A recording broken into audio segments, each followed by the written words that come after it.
And we're live! Welcome to yet another edition of PCS Q&A. I am your host, MJ Boyce. I'm the Director of Community Outreach at PCS Grades. With me, as always, is the lovely Megan Harless, our resident PCS Reform Advocate, and oh, by the way, resident BA censored for little ears in your room because we love you.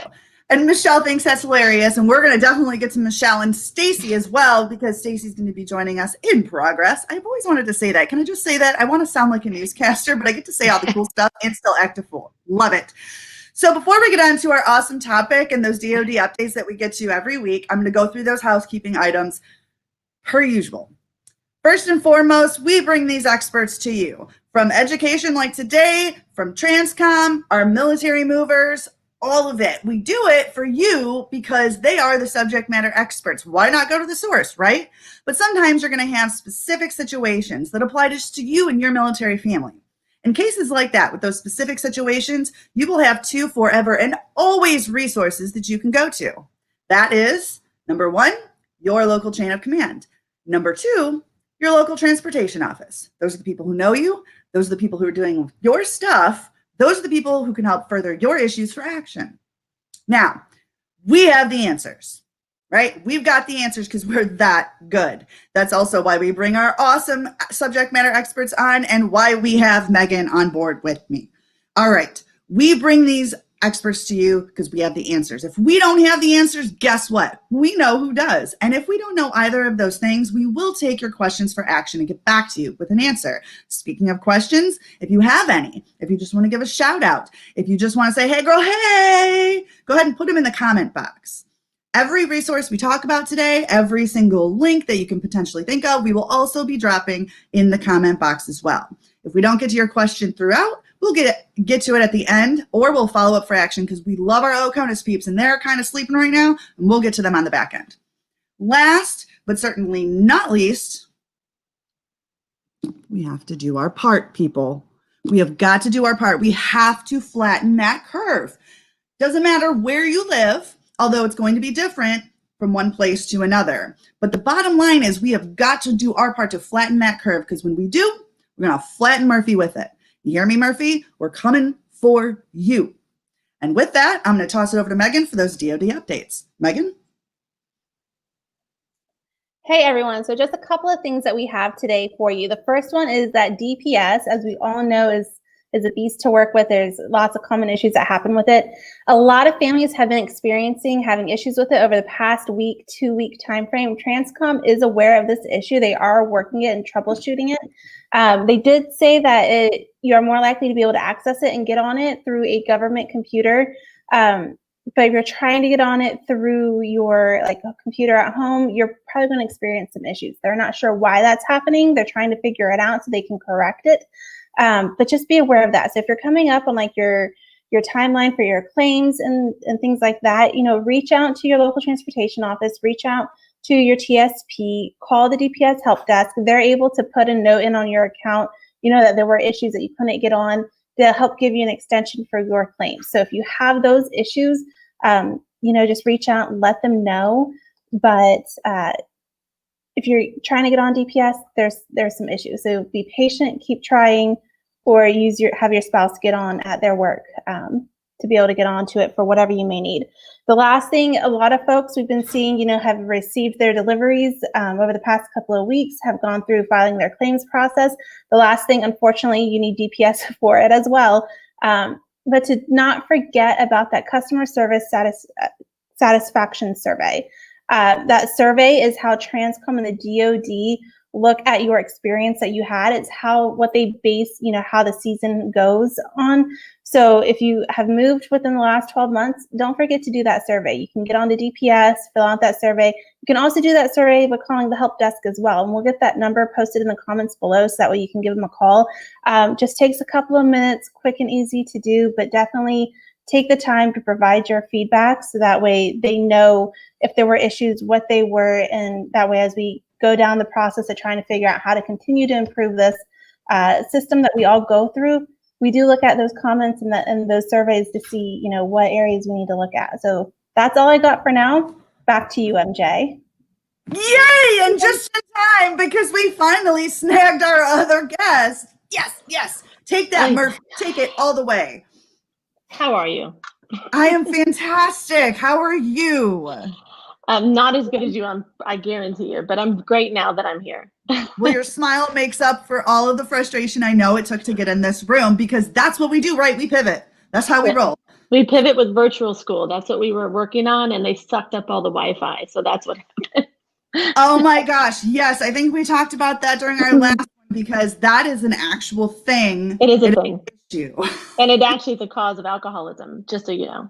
Oh, for the record. See, we're going to turn that into a hashtag as well, just for the record. Yep.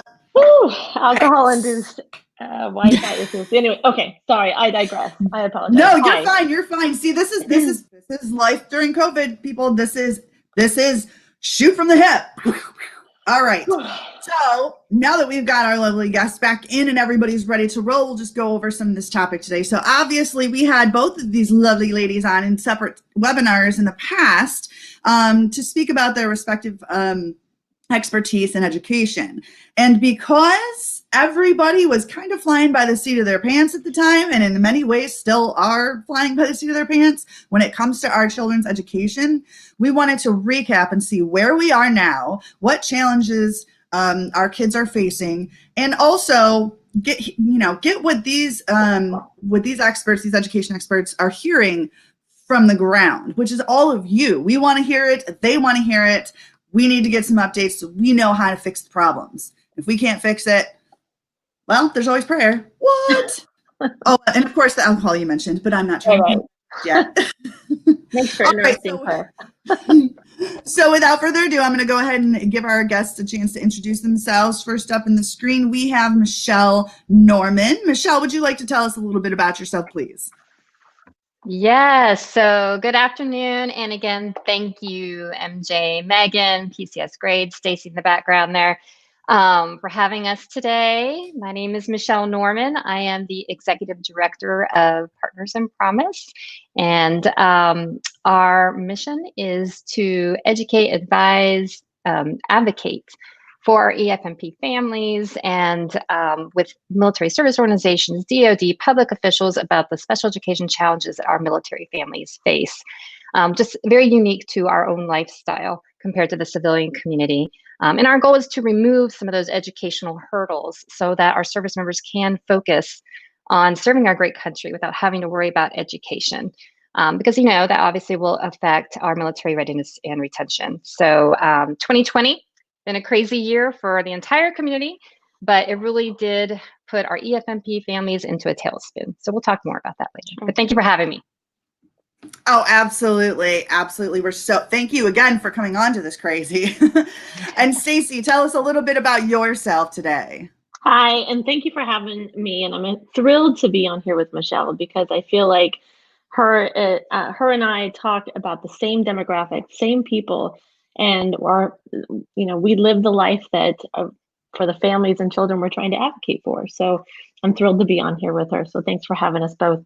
My name is Stacy Alsberg Heisman, and I am a writer. I'm a journalist by trade and education, but I'm also a book author. And I've been literally writing about military kids and education and public education for over a decade. So I feel that I'm not only living the life, because I just PCS through a pandemic and I'm still standing.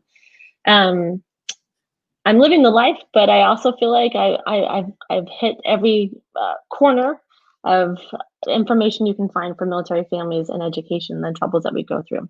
I wrote a book called Seasons of My Military Student with my co-author, who's amazing, Amanda Tremillis.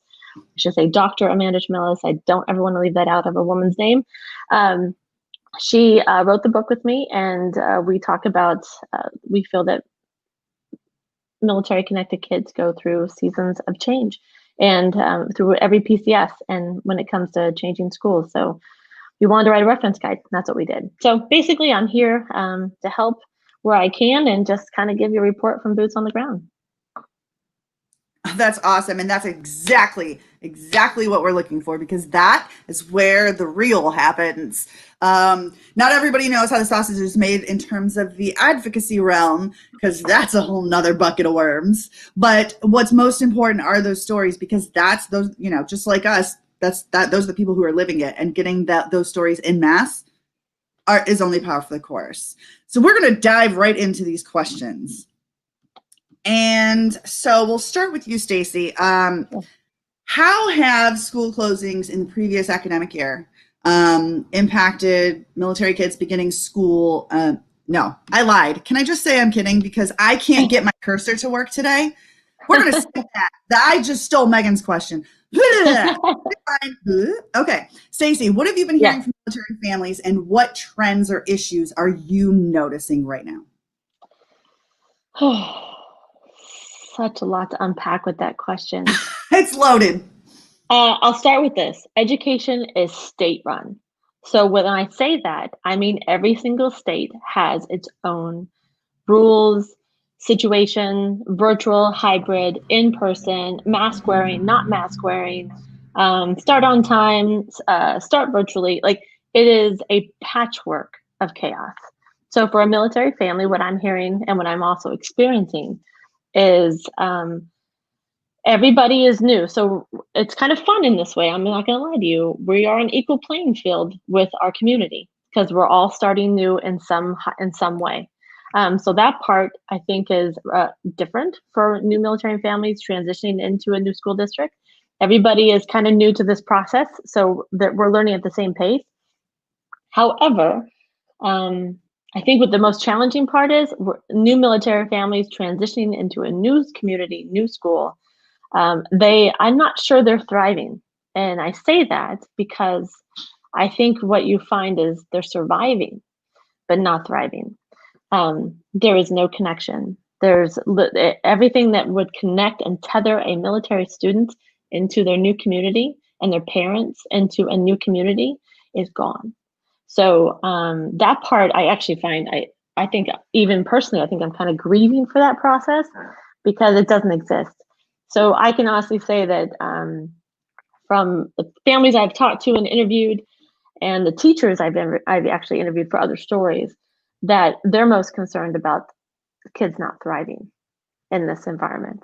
So, and I don't know, it doesn't end on a positive note, but I will say that, there is a chance that we'll get better.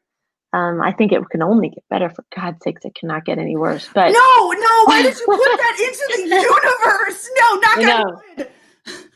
But anyways, just in general, I think that's what everyone is feeling, is that this year was a transition that was unlike any other year. But I also believe that military families are actually doing better than a lot of families out there. So you have to remember, we are 100% healthcare, and one parent has a job. So you have to remember there are other populations out there that are struggling too. So you got to kind of keep that in perspective. That makes sense. And you know what? One of the things that I think about is that first encounter. Like, we always talk about how it sucks to be the new kid when you're a military kid, and you're always like the perpetual new kid. But Right. Now, to put that in perspective, our new kids don't even have that opportunity to have that weird first encounter. And it's weird and it's awkward and it stinks, but it's necessary. And they didn't even get that. And many of them, their last day of school, they didn't know their last day of school was their last day of school, seeing all of their people. So add that. Yeah. So that's, yeah. And I'll just say this, my son's last day of school, my daughter's last day of school was March 10th. And then we were quarantined, and then we moved. And then literally we haven't met anybody since. So I'm going on nearly 6 months of my kids not really interacting. And I'll just say this, because this is important. I read a book once about friendships, deep friendships, and how to maintain them, establish them. It's just kind of an interesting read. And it says you have to make multiple points of contact you have to have a contact multiple times. You have to have multiple points of contact with that person. So that's what classrooms are about, right? I get to see you every day. We start a conversation. We start another conversation. We have shared experiences. If you don't have multiple points of contact for a kid, it's going to take a long time to develop those deep relationships. And as you get older, in the teens and the tweens, it becomes more of a mental health issue. So I think you're going to find something on the other side of this pandemic. Military kids, I think it's going to be a unique demographic, and I can't even begin to speak for those in who are special education, who even have even more of a desire or need to be able to be connected and to get services which are not being provided in the way that they were. So there's a lot to see in the future and a lot to unpack. And since you mentioned it, I'm going to go ahead and pose the same question to you, Michelle. What have you been hearing from families of our special needs students, and what trends or issues are you noticing? Well, a lot of what I have to say echoes what Stacy said. Let's go back to March timeframe, at the beginning of this pandemic, and I think all of us were in shock, right? Like, oh my goodness, this is hitting our country, the United States, the world, and so I think military families in general were very understanding and very patient because, that's what we are. And we're used to this type of chaos that comes into our life. And we were also comforted by Secretary of Education, Betsy DeVos, saying, hey, faith is still something that needs to be abide by all the school districts, a free public education. There are no waivers. And so I think that definitely comforted our families, like, okay, we're going to get through this. And but unfortunately, there were many military families, many families across the United States that did not receive any special education during that time frame. In fact, I'm going to pull up some stats here because I was looking at it the other day. Pete Wright, he is a special education advocate. He's kind of like the guru in special education. And they conducted a survey this past April. I think they had maybe over 3,600 special education families. You know what? Pause right there. So, okay. Wright's Law is the name of the blog. Okay, so if your child is in any way, shape, or form, if you have, even if your child is not, doesn't matter, because we're all just a breath away from disability. Right. Let's go ahead and write that down. Right there, that is the most formidable resource that you absolutely need to have in your arsenal is Wright's Law. Google it. Yeah. You need to see that. Okay, sorry, continue. Yeah, it's the Bible. It's right there on my on my bookshelf. So I can get it whenever I need to. But yeah, Pete Wright, he's the man. And so when they conducted this survey, I think they just generally wanted to know what was happening in the United States, not just the military community, what's happening in the United States. So it's upsetting. 69% of the families received minimal or less services that were mandated in their IEP. That's 69%. Oh. What happened to the 31%? They got nothing, nada, zero, zip, nothing. And so 20% of families said they actually were doing okay in remote learning. So it was really all over the place. The fact that very few families were getting what they were getting before, those students, what's happening to them in their education. And really that aligned a lot with what Blue Star Families looked at in this past, they did the pain points poll this past April and May. And sure enough, I think it was in May, 31% of military families surveyed were concerned about their IEP compliance. IEP is Individualized Education Program. 31% were worried. It was a top concern. And so we know that this was affecting everyone across the board. But of course, the consequences for our special education kiddos, it's not easier to just catch up. So fast forward. Now we're trying to start this new school year, right? The patience is wearing a little thin with the families that are reaching out to us. It's not like we're seeing a ton of lawsuits that are flying all over the place that some school districts, we're trying to warn folks about. No, I think we're still trying to figure things out. I think the expectation, though, is that schools need to do better. Yes, we got caught off guard in the spring. But what have you been doing in these off months to make sure that my child can access the education? So have a plan. And that's been difficult because I think a lot of us struggled probably up in even to early August on what we're going to do. Some school districts said straight out, we're only going to do remote learning. Some of them had the hybrid that you had to opt in or opt out. It was really confusing because some school districts were not great on communication on just regular students. So they really weren't giving a plan of what was going to happen for special needs students. And even some districts did something very different where perhaps in the summer they were giving extended school year services to special needs students. But yet when fall came around, they weren't offering that anymore. So you had in place in the summer, but that's not even an option in the fall. So that didn't make sense either. So you have all these families trying to make these decisions, and it was really difficult. So what we're hearing is a lot of folks decided to pull their children and homeschool. That's a hard one because it's not like you can go into learning pods that a lot of other people want to do because they have those extra needs. And so it really is upon the parent to kind of do the homeschooling. And it's a very difficult decision, and it's not available for all families who have dual working parents. Some folks are hanging on, hoping that they can go in person again because they keep seeing this light at the end of the tunnel, like, don't worry, we'll bring everyone back, particularly our special education students, we're coming for you. So I think they're holding on, knowing this is not, I mean, it's a waste of time to do remote learning, particularly for those that have some severe learning disabilities, but they're holding on, hoping that they can go back in person very soon.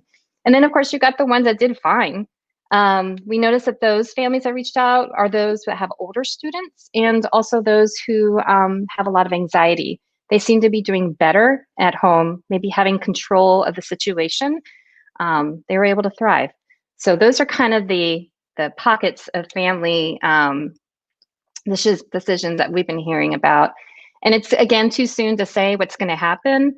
But I do believe we're going to have some long-term consequences from all that missed, education. And it may not be something that we're going to see immediately, especially when we're not doing any statewide testing or benchmark testing. SOLs are being, put off another year. So we're not going to really know where any of these kids stand until maybe a year or two from now. And that's when it's going to get really tricky. What do we do? Do some kids not graduate on time? How much extra services can you put into a week? I think it's going to be hard for our families. So anyway, that's kind of the current environment for us. Union. Good or bad, I don't know. Yeah, no, that's definitely a lot. And so as you guys have said, and as we all know, I mean, our school year, very abruptly ended last academic year in March for pretty much everybody. So Stacy, how have those school closings from the previous academic year impacted military students that are beginning a new school year now, but also beginning in a new state? One of the things that I really advocate for, and I talk about this primarily in my book, is when you leave a school district, you have to exit healthy and whole from a school district. And that means you need documentation, you need to be able to bring everything with you to be able to translate and transfer into the new school district. So what happened with the school closings is doors shut. Systems were shut down. Staff did not have access to records. Many families I know, including myself, did not transfer with records. So when we arrived at a new state, a new school, they asked for our records, and I kept trying to say, listen, they shuttered. They shut their school door. I can't even get into the building. Through a little pushing and prodding, I was able to get, it waived until a certain time, but I don't think all families were able to get that. So placements maybe was on par with what they expected. The closing of the academic schools also means no standardized testing, which means those who were hoping to be placed at a different level or needed to be placed at a different level, it was going to be a very stagnant, sustained year. If that is even a term, I'm not even sure, but it means that everything is on pause. So any growth that you needed or any help or services that you were going to have is not happening, period. So a lot of times I advocate for, especially the littles, that the teacher to teacher communication. So you write your current teacher writes a letter to your future teacher about what kind of peer you are, what kind of student you are, kind of gives the teacher's lounge version of a child. That's something that's super important when you transfer schools. And I don't think that the parents really had access or time or ability to be able to get that continuity in place. So as I said before, I think we're still in a holding pattern. And as Michelle mentioned prior, I think it's going to be a good year and a half past the pandemic till we understand what kind of backward slide, if not an avalanche, many of our students actually took. So, or actually are currently on, I should say. So I think exiting a school district as a whole and entering a school district as a whole didn't happen. It apparently sure did not. Mm-mm. God. And how can you, it's so difficult because how can if we can't fix, you know what I mean? No. Like, and I think it's important too, and I just want to say this because I feel like our teachers are amazing. In school districts, there's no handbook for, there was, but there's no handbook for this.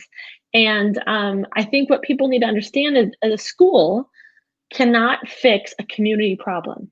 This is not a school problem. This is a community problem.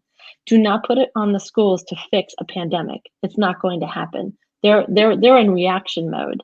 And so I think what Michelle said, military families are extremely patient because, we know that just wait our turn. It'll show up. We'll fix it. We'll get there. I think it's important to also understand that the school is not fixing this.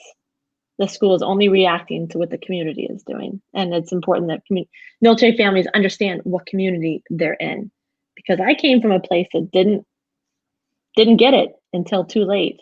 Moved to a place that got it early, and I was in lockdown the minute I showed up. And it was a very unbalanced PCS, to say the least. Unbalanced. I would be just for chagrin, like I would be very interested to see a balanced PCS. I would love to see what that looks like in general. I've never heard of one. Even without a pandemic, I've never heard of one. Exactly. So what you got was an unbalanced PCS on steroids. On steroids. I will say this was by far the hardest PCS, and I've been through 9 moves in 15 years, and I will say this one almost killed me. No joke. My goodness. Like, Hence, this was the hardest.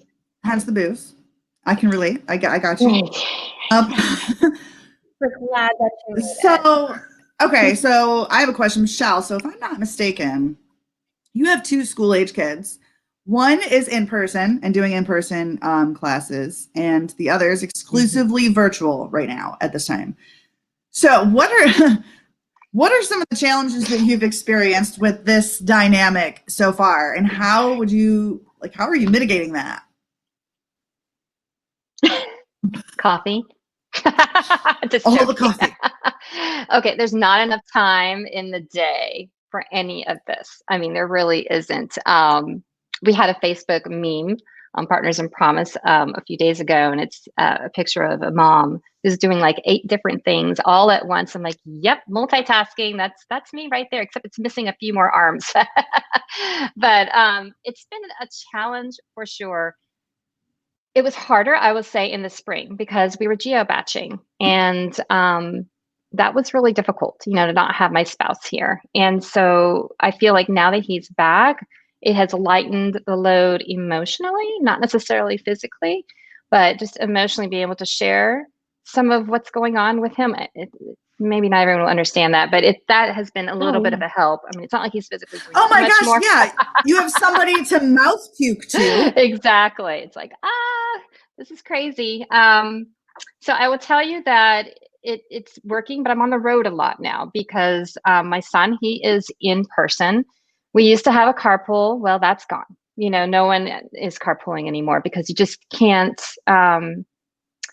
just don't know what the bubble is for each family. And I think that just introduces more interaction and it causes more problems. So everybody's on the road.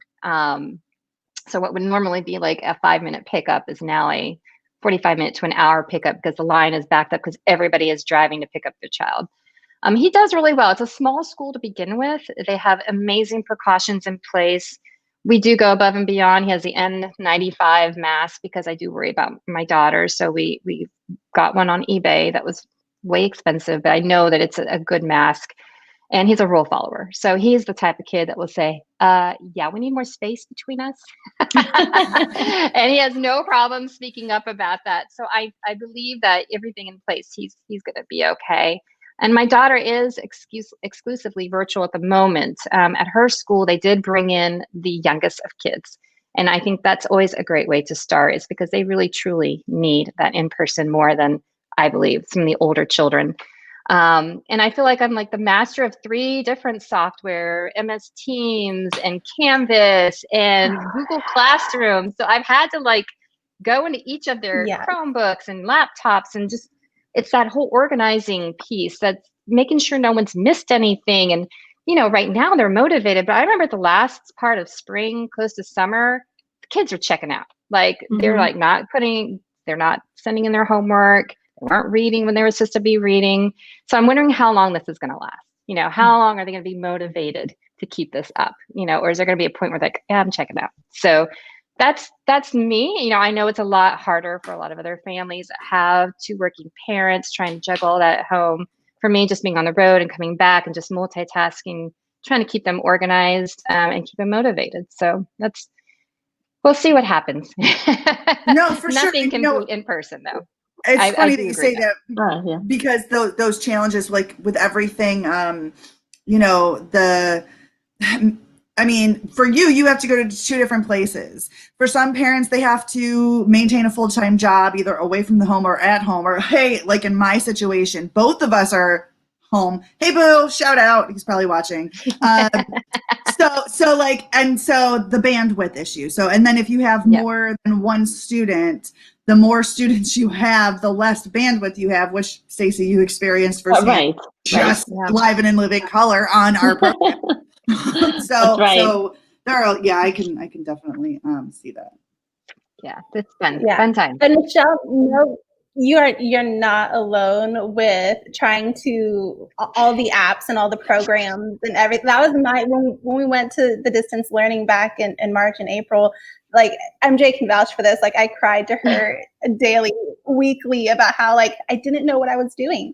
We have 3 kids, and it seemed like every kid had different apps that their teachers were using, and trying to just keep it all together and figure out who needed to be on what. Accidentally logging my daughter into my son's Spell City and everything, and she's just like, I can't even read this word, Mom. Like, what is this?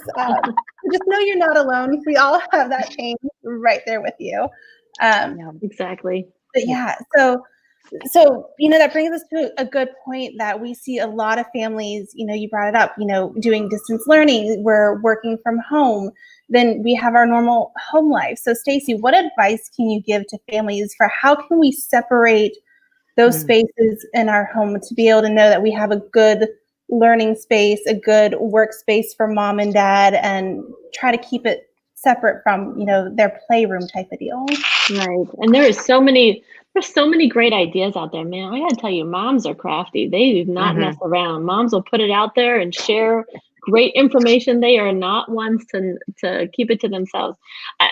To me personally, I think it's important that a kid gets up and goes to school every day. Because my kids are both in virtual, and because we're in Fairfax County up here. But I will say that doing school in your bed is not what I call school. So I think it's important a separation of home and school, and whether it doesn't matter if it's still in their same room. You still have children thrive in routine. Do not throw away the routine when it comes to virtual or hybrid or the chaos of multiple kids and multiple sites. The routine is going to prepare your child for pivots, for what I'd say. I mean, because that's the truth, for the challenges. But if they are loosey-goosey all over the place and they get to play with their Legos in between math classes, and they take their laptop and they put it on their bed and they're watching YouTube where they should be doing Algebra 2, which I'm guarantee you is happening right now. Anyways, I feel like, as a parent, you can't let them manage this on their own. I'll be honest with you, their frontal lobes are not developed.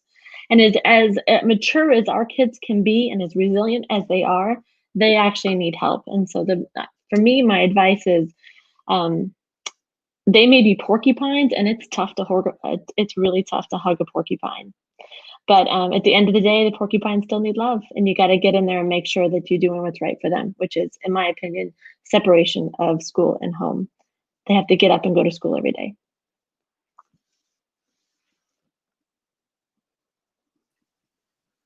Oh, you're muted, MJ.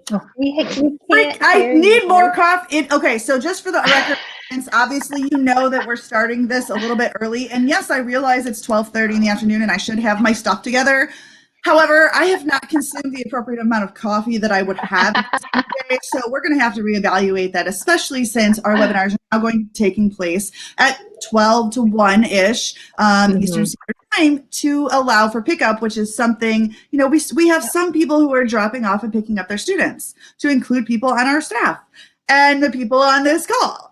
And Right. And that's not something we had to think about before, because I was like, why would we do that then? We didn't have this problem before. Oh, because that's why we started this. Nobody was leaving. So my bad. And now I'm going to come back. Oh my goodness. I do apologize. Yes. Okay. So man, this whole pivot thing is just getting to me. I don't even care right now. I don't even care. I've had that little coffee. So, all right, back on track. When it comes to that whole space thing, I just want to throw in there that safe haven, you know, separating that difference. You know, I would come home and breathe a sigh of relief after school because I struggled in school a little bit, and to not be able to do that and have that at the same place is hard. Is really hard. But also, I own a porcupine. My daughter's a porcupine, so she's a little prickly at times. But I find a way. It's tough to hug them. It is. I'll get pricked. That's fine. Yeah. Okay. So I have a question, because and before I say it, I want everybody on here to know that you may not have a special needs child, but A, if you know somebody who does, or B, if you think in the future that it's a possibility, because again, we are all just a breath away from disability. What's true today may not be true tomorrow. So listen up. When it comes to being the parent of a special needs kid, what should these parents be asking, and who should they be asking them to? Because starting, like, the process to advocate for your kid is already difficult, and now we are in totally uncharted territory with no written rules anywhere. And so what questions should these parents be asking, and who should they be asking them to? Okay, good. Thank you, MJ. And you're right, we're just one breath away. And if it's not you, it's someone that you know and you're close to, someone that you work with at your job, someone in the command. So we always, at Partners in Promise, make sure it's very important that everyone to collaborate and communicate with their school at all times. And for those in special education, it is really the IEP team. They need to be always in communication with you, especially now during the pandemic. So my first question is, have you set up an IEP meeting recently in the last 6 months? Surprisingly, some families have not. Maybe they had a renewal of their IEP perhaps in February of this year, and there wasn't really a big need, in their opinion, to meet again before school began. So I would say, make sure you set up those IEP team meetings now if you haven't done it already. And let's talk. Let's talk about, did these services and supports help my child during the pandemic? Because guess what? You as the parent are the most important, the most educated about how your child did during these last 4 or 5 months, So nobody else on that table can give the insights like that parent. So guess what? You get the king, queen chair this time, because everyone needs to be listening to you. And I think that, again, you go into these meetings, sometimes it's overwhelming, because maybe not so much now because they're done virtually, which kind of evens out everything, which I love. But they need to all be listening, because you are the one who holds all the data, all of the firsthand knowledge of how this went for them. And so get those meetings, ask, how has this helped my child? Is this the correct IEP in place right now? Do we need to add services? Do we need to change services? Let's talk about the needs of my child, the unique needs. What are the present levels of performance? Let me tell you what I saw. And, we have that great checklist on our website that you can fill out that talks about, what the goals were, what the interventions were, what the service were before. And then you can put in the information of what you saw over the pandemic. And even these first, few weeks of school, if they've already started school. So definitely get those IEP meetings in if you haven't done that already. It's a little concerning to hear from our families that there are some addendums floating around that school districts are forcing to their special education students to sign. Some of these addendums talk about the reason why they're reducing speech perhaps or other related services because they're not in the school. And there's some tricky, complicated language in the prior written notices lately. So I would say do not sign anything that you're not fully aware of what your rights are to challenge that, because your child, again, is, supposed to get a free public education. And if you have any doubt of whatever that tricky language is, because it is in different places that it wasn't ever before, contact your parent center, contact your legal office or your EFMP case court. They need to know what's going on, because this could really affect the trajectory of the rest of the school year. And so look at the documentation that's coming to you. So don't sign anything. And again, we do have resources out there. You have our website, we have Rights Law, we have Military One Source, EFMPME, and other ones that we'll talk about later. If you feel uncomfortable, get onto Facebook, find us, and start asking those questions. Because this is the time that we need to be increasing support and services, not reducing. Yeah. So, Stacy, for you and your family, you guys recently PCS, as you've mentioned. How are your kids transitioning during this time now, and what challenges related to the COVID impact and the virtual learning have you experienced with them, and what are you doing to try to help mitigate some of those challenges? Oh, thank you. That's actually a really good question. I think that I think everybody who recently PCS may have a different answer depending on the school they go to.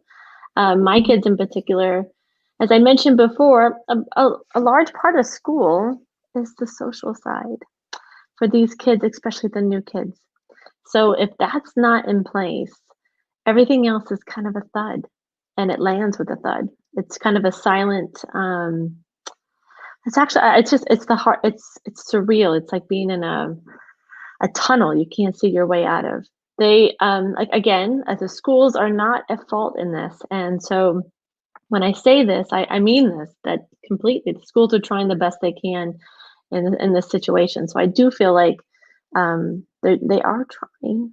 But at the end of the day, being a new kid and transitioning, I think for most kids, especially those who are going in virtual, are really struggling. And I can speak to my own too in particular.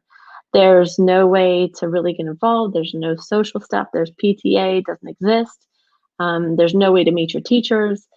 The teachers are trying. Kids are not turning on their cameras for equity reasons, and not because they're trying to be, coy. It's because they may not want to show their background. Their background may not look like my background, and it's up to in this day of social media and cyberbullying, I tell you what, I don't blame them. But it also is a well, huge not only that, like I don't work impediment. well with somebody standing. It's like somebody standing over your shoulder, only in front of your face, and Right. and I don't even work well as an adult. Right. That.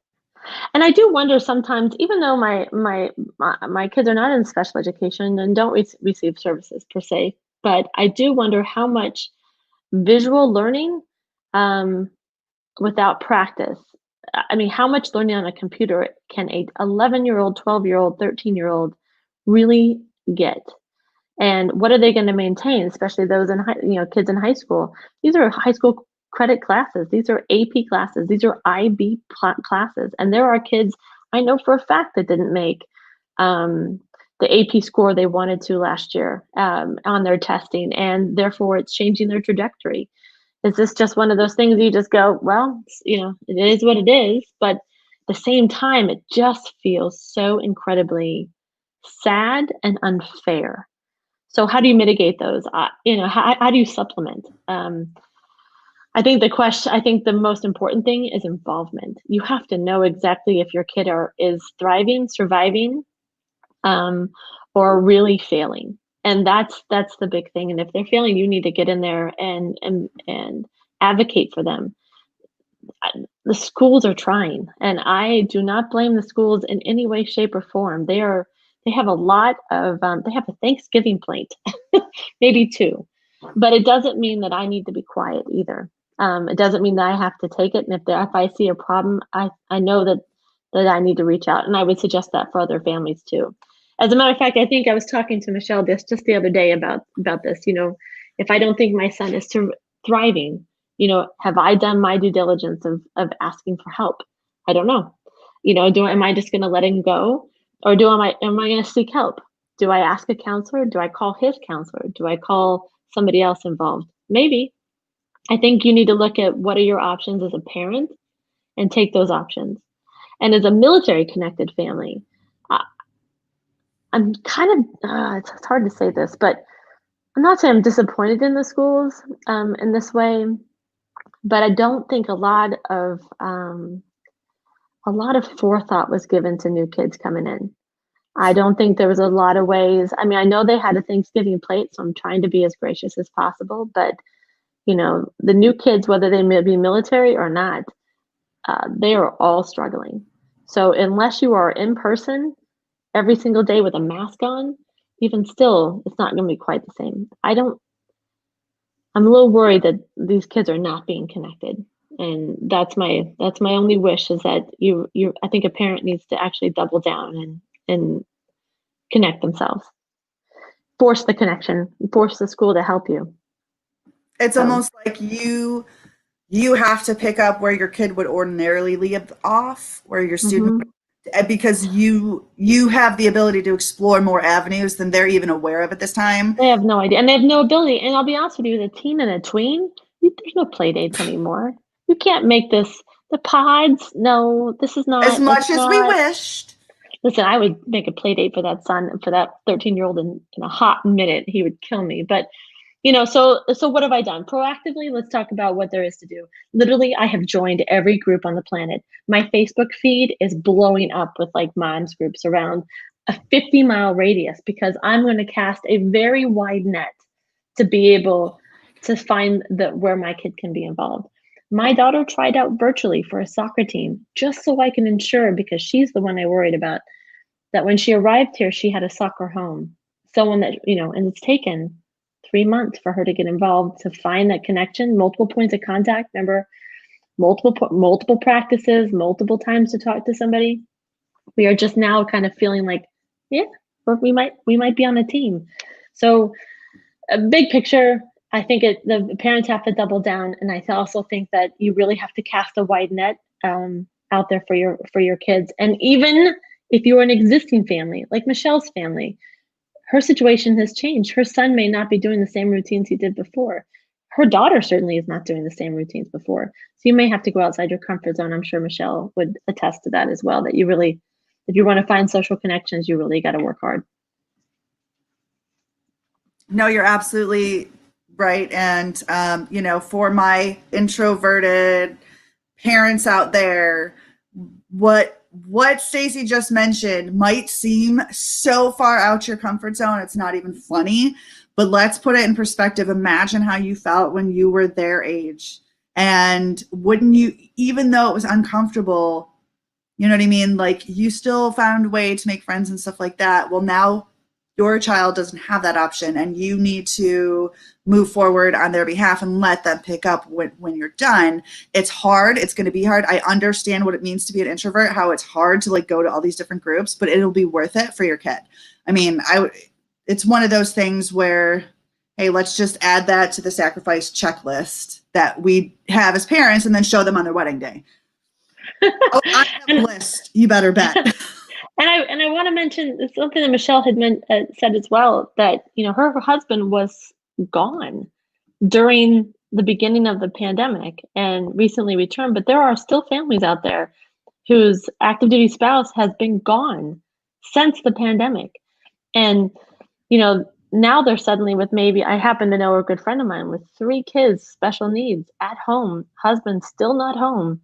And she's all virtual. And it's one of those things where you go, she's losing her mind. Her support system is not there anymore either. There's no meetups, there's no babysitting, not like there was. So, there's still a lot of our families out there that, even though they didn't move, they're still there. I think actually I worry about them probably more than anybody else. That's a good point. I was just going to pop in to say, I think we're all so maxed out, on it's hard to step out of your own bubble to try to help other people right now. Because I think we're like already at this level, barely keeping your head above water. And I think, and we keep talking about self-care and mental health. We need to take care of all this. EFMP families have been saying that forever.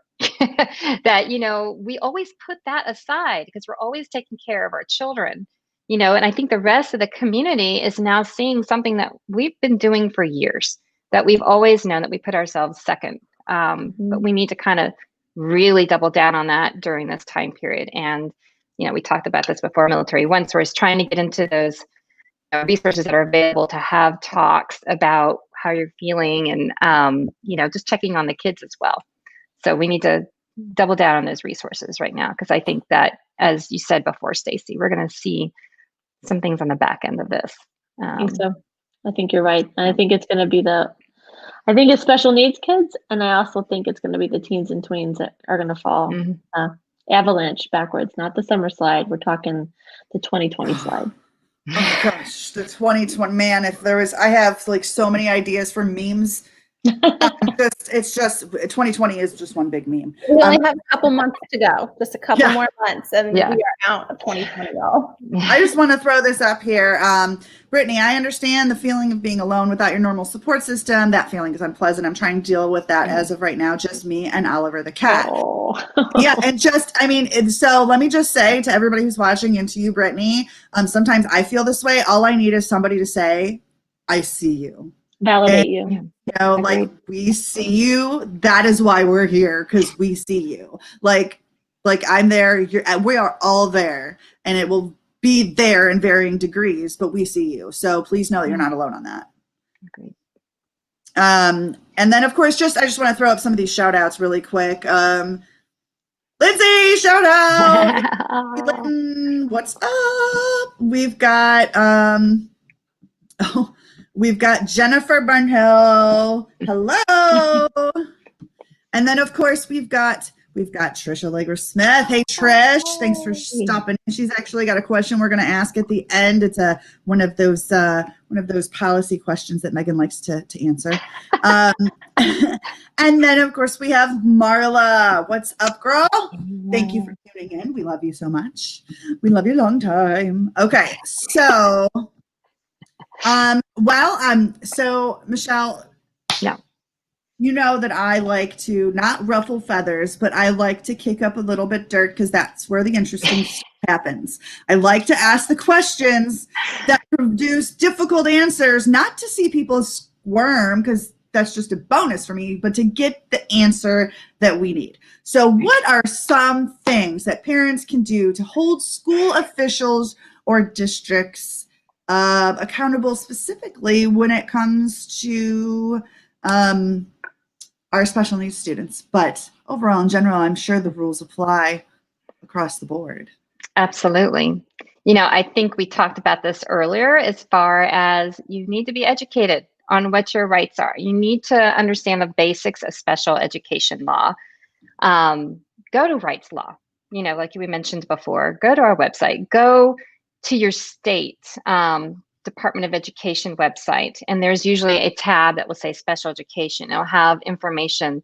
Even some of them have that have interstate compact councils will have a special area that talks about military students and how to ensure that they are able to transfer correctly into their new school districts and what their rights are. I do think documenting, and we say this all the time, I just feel like I need to wear a sticker that says document, document, document, because that is so critical, because data is everything, which kind of segues to the next thing I want to talk about, which is data, right? Because data informs us of legislation that drives change. And so Partners in Promise just released our 2021 Military Special Education Survey, and it's going to run for a few weeks, but these surveys are so important. So if you know any military family, it doesn't have to be someone in the EFMP program, but someone that may have a child that has, different diagnoses and may or may not have a 504 and IEP, just please take our survey, because that is what drives change, is data.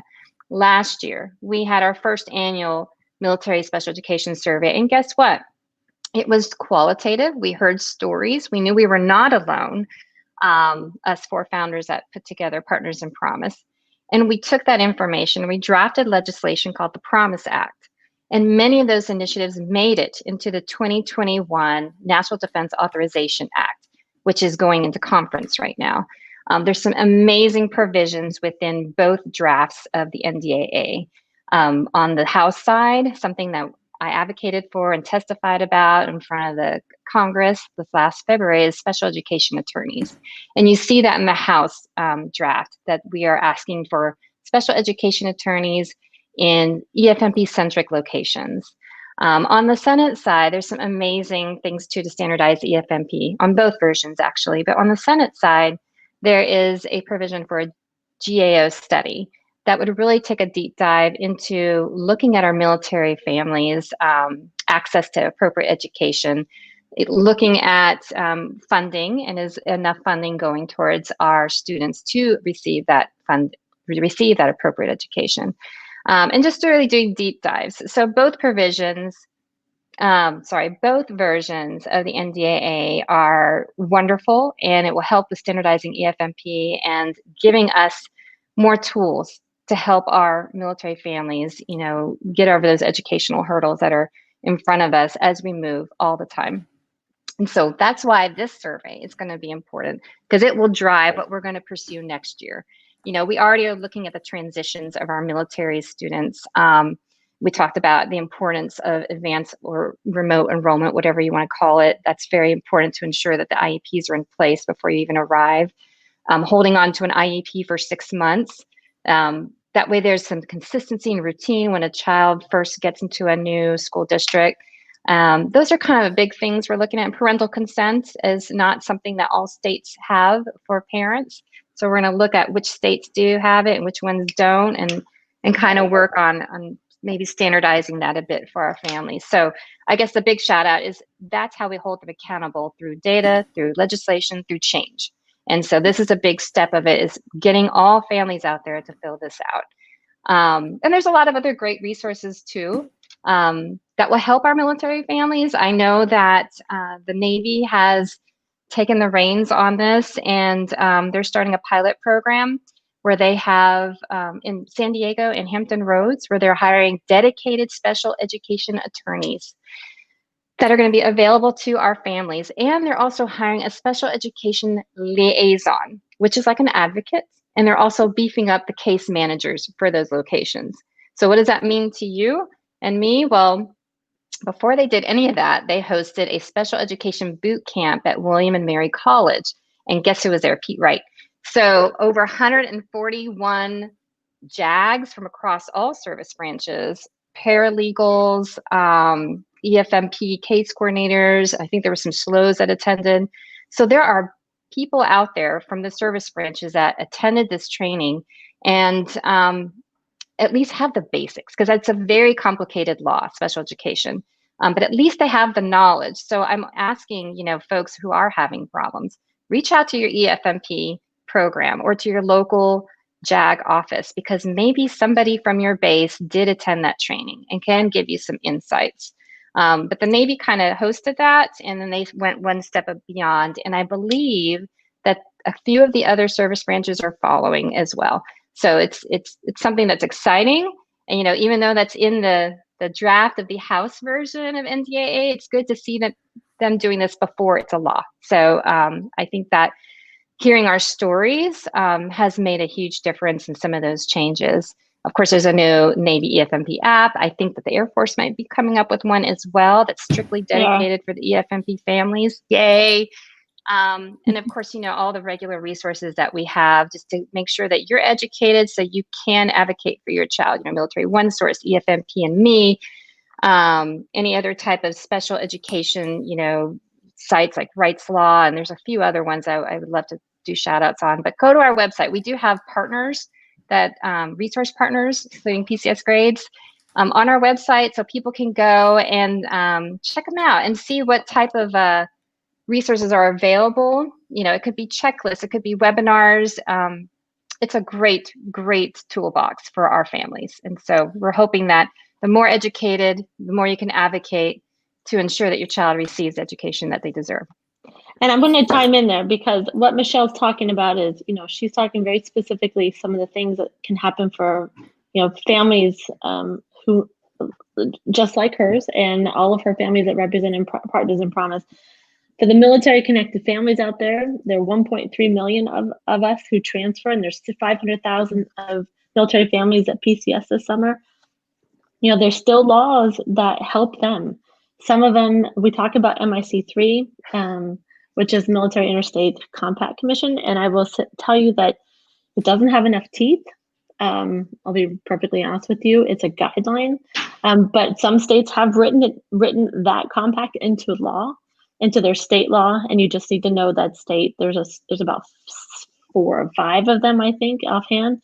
You have to know which states actually understand the compact, are using the compact in their daily reference. And I'm going to piggyback on this. I talk about this all the time. There's Purple Star schools. Sometimes it's a paper program for some schools. I realize that, but it's Purple Star schools or Purple Star campuses. They're in 11 different states right now, which means that their schools, in order to get this designation, have to go through some level of professional development. And I will harp on that because if a school does not know about the compact at this time, after 8 years of it being signed, that is a direct failure of the commissioner of that state. I am tired of trying to tell a school what a military family is entitled to and what laws are applied to them. And when they tell me it's not a law and it's just a guideline, I want to lose my mind, but that's another story. The most important thing is, as a parent, you need to come with a compact when you go to talk to the school. You need to print it out. It's mic3.net. You print out this compact, you stick it in your registration folder as you apply to the gatekeepers at the registration office, or you're talking about your child being placed in a particular classroom, or you're talking about a senior not getting the credits they need, or a kindergartner not being able to enter on time. This is what you need. It needs to be expanded. I'm not lying about that. It needs more teeth. It needs more details. It needs to include special education along with a few other things, but it's a start. And some states actually have it written into their law, and that you need to know that. If you need help with that, you can always contact me. I'm happy to help you do the dirty work. Oh, see, I like that. Yeah. I like the dirty work. See, a lot of people think that advocates are the B word. And please know that in Advocacy 101, that's your last resort. You don't stomp your feet to start. You're not going to make any headway or friends that way. Sometimes you have to look at what you want, what you need, what your student needs. And it doesn't matter how you get there. You stroke their ego. You give them compliments. You tell them, I'm going to send you Thanksgiving dinner. You stand there with a look on your face with RBF. You stomp your feet only when you absolutely have to, but we have to be adamant. And many of us are walking into this every time, even in brand new situations. We are ready to fight because that is what we're used to. And I'll say this, MJ, that I feel like every time I register for a new school, there's an invisible backpack full of stress for the last 7 schools that I've attended, that I've registered, where someone has told me, no, I can't do this right now. Nope, you can't be in this class. No, you're not considered gifted. No, you're not considered this. No, you can't get services. No, we don't have this available. And every time I move, the backpack gets heavier and the stress becomes more intense. It's a cumulative effect. So it's important for families to go educated. You have to educate yourself because not all schools are doing it. So that's the thing. And Lord have mercy if you drop that pack. We all know that terminology, don't we, folks? Oh yeah, that's when give me wine or give somebody death, and I pray nobody crosses my path in the next 5 minutes. Write it down. My kid's gonna text. Right. So really quick, we have one question and then we're going to go ahead and wrap it up. Brittany did have a question and she said, we have 2 because we'll get to you, Trish. Brittany said, I heard IEP follows until graduation. How true is that? Ooh, can I just throw a little tidbit? Can I just because they are the experts, but I want to say that as an individual who has had a child go through high school from 3rd to high school with it is optional. Okay, on our side as much as anybody else's. If they still need the services, it will be in there. You know what I mean? It'll be, if you're worried about it being in their education records, it'll be there. It depends on, does your child need it? Do you have to advocate it? You have to, of course, get that with your school, but you can take it, although you can take it all the way up to 12th grade. And, you know, my child decided that he no longer wanted an IEP, and he worked really hard to adapt without accommodations and dropped down to a 504. I don't want to say drop down, but he went to a 504 plan and then eventually completed high school without accommodations at all. Absolutely. That was our situation. But totally. No, you're absolutely right. There's so many ways about it, but the IEP, I guess the question may be, how long can you have the IEP? Yes, it can. It's because your child needs it, right? And so you can have it through graduation. In certain states, you can stay in the school system through the age of 21. And so it is state by state dependent. But if you need more life skills or other things to work on, that IEP is there to help with even transitioning, you know, to the next level of education. So there are some folks that say, oh, an IEP is going to be a problem for when my child goes to college. No, it stays with the high school stuff, and they don't really look at it and they don't really care. However, the accommodations piece of the IEP is something that you can advocate for at the college level to ensure that they have accommodations in place. And so you want to make sure that that little area of the IEP, you have it scanned or whatever, and then you're going to go to the disability office at college and be able to talk about, these are the things my child, or hopefully they'll advocate with you, that they would need to take their courses. And so the IEP truly is a vehicle that is to help, you know, in that transition from attaining all these life skills and getting to the next step. And so I'm hopeful, I'm concerned, I should say, with the pandemic, that we will see people in schools a little longer. Maybe they thought they would graduate in 4 years, but because of this pandemic, I can see that maybe some folks may opt to stay in a year or two longer, just to make sure they have the skills that they need. And Michelle, is that a bad thing or a good thing to you, or is it just something that it is? I don't know. I think maybe some people are psychological, like, I want my kid to graduate, and they're going to graduate by age 18 or age 19. Then you have other folks who are like, this is great. You know, they can still work on, you know, job training skills or life skills. It really just depends on the family. You know, I think some folks are just, I'm done with school and I want out. So I think it depends, but just check with your state, because you have the ability to stay and work on all those skills up into, you know, a certain age limit. So yeah, but you're right. IEPs do not go to college. Again, it's just more of the accommodations and ways to help support them. And so great question, Brittany. And it can be just as Adriana, hello. She said that yes, IEP from high school can be used as a guideline for the colleges to use towards accommodations, which is absolutely key. Yes, absolutely. We do have a question from Trish. I told you I'd get to you, girl. I think this is a policy PCS thing for you, Megan. Would the customer satisfaction survey also be the place for entering feedback on crews not wearing masks when requested or not complying with other requirements on contract?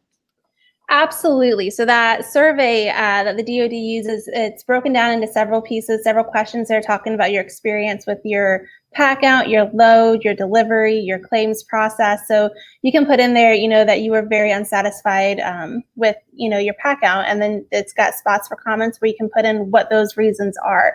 I will say, if you are going through this process and you have crews that are not wearing masks, that is a DoD mandate. It's a force protection guideline that they have to follow. So if they are not wearing their masks, if they are, whatever reasons, not following other requirements that they're supposed to be, do not wait until it's time to fill out the survey to notify somebody that that's not happening. Reach out to your move coordinator first, let them know that, you know, these things aren't being followed and that they need to be. Reach out to your local transportation office, let them know the issues that are going on too, because more than likely, if that company is allowing a crew to not wear masks in your home, it's probably happening, you know, down the street to another family that's moving as well. So definitely let them know what's happening as well. And then, you know, there's the gypsos you can reach out to, and the Transcom hotline for other issues if you're able to not get a hold of somebody else within that chain of resource for you to utilize. But that survey, you can definitely put comments on there as to what the issues were that you experienced, so that way they can be able to address them. See, and that is yet another accountability, a way to hold people accountable. I just love accountability. I didn't love it when I was a teenager, but I sure as heck like it now. Megan, I'm going to tell you, I moved, and it was right in the beginning because we got an exception to move policy. So we were one of the first families that were able to move, which was really scary by itself. And I actually literally walked out to my movers with a box of masks. And I said, you're not coming in without it. So pick a mask. And they said, yes, ma'am. And they were, it was one of those things where I think, I think you can advocate for yourself too, just because they were not coming in my house without one. Yeah, absolutely. And like I said, the DoD put it out as it's a force protection guideline that they follow, to keep everybody safe. And I've seen a lot of companies, have been very strict with their crews about that, have made sure that they are equipped with them, that they do have them, which has been great. We have seen some companies, unfortunately, like Trish's, where they have chosen not, to wear them or refuse to wear them. And unfortunately, that's not what's supposed to happen. And, I hate hearing those instances. I will tell you, Transcom has really held those companies accountable for, because those that have been found out of not wearing their masks, they have been suspended in the DoD program. That's awesome. Wow. So that's been really great to know, that, they see those things happening and they take action on it. So, they do help hold them accountable as well. I do want to say that, chime in on that too, is that, as a family, you do not have the approval authority to tell your crews not to wear the mask, because it is a DoD guideline. So if your QA inspector shows up to check on things and they say, they find them not wearing a mask, and I'm writing you guys up, you're going to be suspended. And the crew's like, but the service member, Soldier John here said we were okay and we didn't have to wear it because they're not wearing theirs. It doesn't matter. It's a DoD guideline that they have to wear them. We've seen several cases where, some senior ranking folks, said, I'm not wearing mine, you don't need to wear yours. And then the crew gets written up because it's a DoD guideline. Everybody just needs to wear it. If your crews aren't wearing it. Just wear the mask, people, please. Please. There are people who can't come home from deployment. There are people who can't PCS. Yeah. There are people who can't see their families or have seen babies born or get married. My kid is one of them, by the way. We have an air baby due here any day now, and she hasn't seen her airman since January. Please, for the love of God, please wear your mask. Yes. Amen. I know. Anyways, on that note, we have to bam, right? We like the mic drop here up in PCS Grade. So thank you so much, ladies, for being on. We really appreciated Stacy and Michelle, and of course, as always, our reform advocate, PCS reform advocate, and Megan Harless. And until next week, this too shall PCS. Bye, everybody. Thank you. Thank you.